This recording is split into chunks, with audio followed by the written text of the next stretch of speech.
We have a problem, Houston. This isn't gonna work.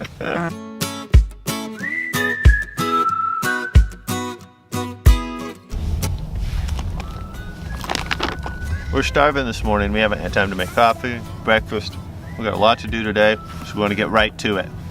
Amy, tell them what's going on. This week, we're not going to be taking you guys on an adventure like we normally do, but we are going to be answering y'all's questions. We've had a few questions that have been kind of commonly reoccurring on Facebook, Instagram, and even YouTube about the van itself, different specifications, tire size, things like that. So we wanted to kind of just show you a few of those things so you guys have a reference for that. We've been in your shoes before and had no clue, so we wanted to share with you guys. I've had quite a few people reach out and ask for kind of financially how we did this, how much it cost, things like that. So I'm gonna do a high level breakout of that at the end of the video. So if that's something that you're interested in as you're looking into this lifestyle, stick around for that too. But first, let's see what Seth did to the van. All right, everybody. The first question of 5 common questions we've got is, did you lift the van? We did lift the van. I put a 2-inch lift on this, and it's just a body lift. It's not a full suspension lift, but it's a body lift. It's 2 inches, and it gives me just the clearance that I need for the second question, which is, what size of tires are those? So these are 235/75 R15s, and they're quite a bit bigger than the stock tire that comes on the Astro van. But I wanted them because I want to get off-road. So I wanted a lot more clearance and I wanted a lot more beefy tires.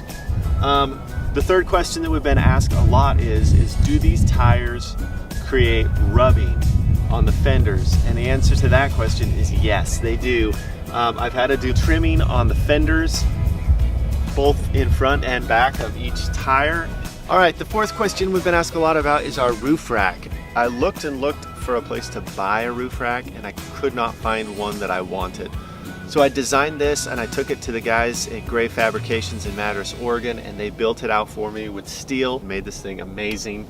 If you want a rack like this, you'll probably have to find somebody to custom make it for you and expect to pay anywhere between $1,500 and $2,000 for that. So when I was looking to put on one of these roof racks, it was difficult to find really any good information on how to install it.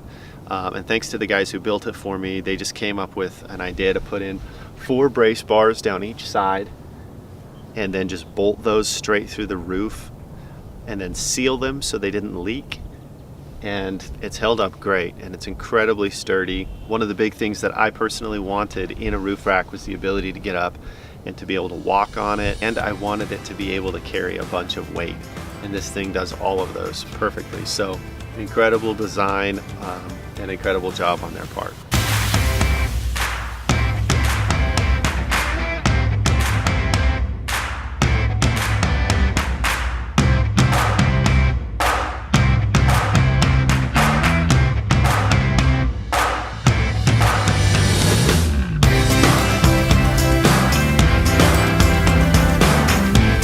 Alright guys, so as promised, we wanted to share a few of the financials at the end of this video for you all. So total, we have figured up by looking at our bank account that we have spent $8,400 or so on this build.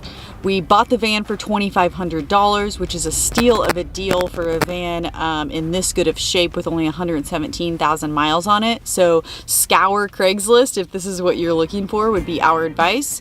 We spent $1,700 between the roof rack itself and the install, $500 on the tires, $358 on the wheels and the lug nuts, and then of course we had to pay to get those installed.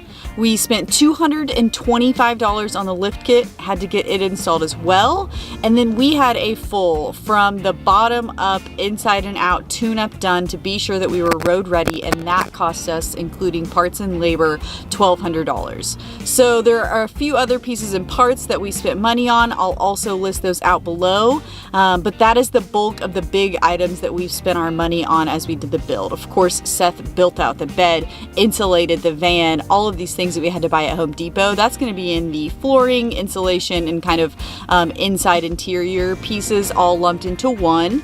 And then the other piece, we decided to go with a small power source called a Jackery. So that cost us $300, but it's been worth every single penny, especially because we've been making videos, editing, uploading them, things like that for a charge.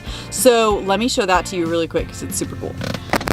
All right, guys, so this is our Jackery. It's small, portable, easy. We charge this while we're driving, and then it charges everything else for us. So it's got, you know, the regular plug-in, and then it's got 2 USBs, and then let's see, a 12 volt up here up top. Anyhow, so we did go ahead and splurge and spend $300 on this Jackery, but I think that it was worth every penny. So that's gonna be listed below as well, and I'll put the website in case you wanna get one. We bought and built this van in 5.5 weeks before we left on December 30th of 2018. So as much as we would have loved to keep more scrupulous notes on every single penny we spent, we just didn't really have the time. We were in quite a hurry.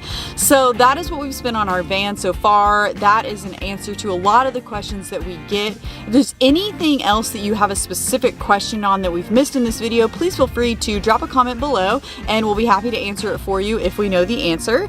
Subscribe to join along. We will be taking you guys on some adventures through Texas starting next week. Have a great week, y'all.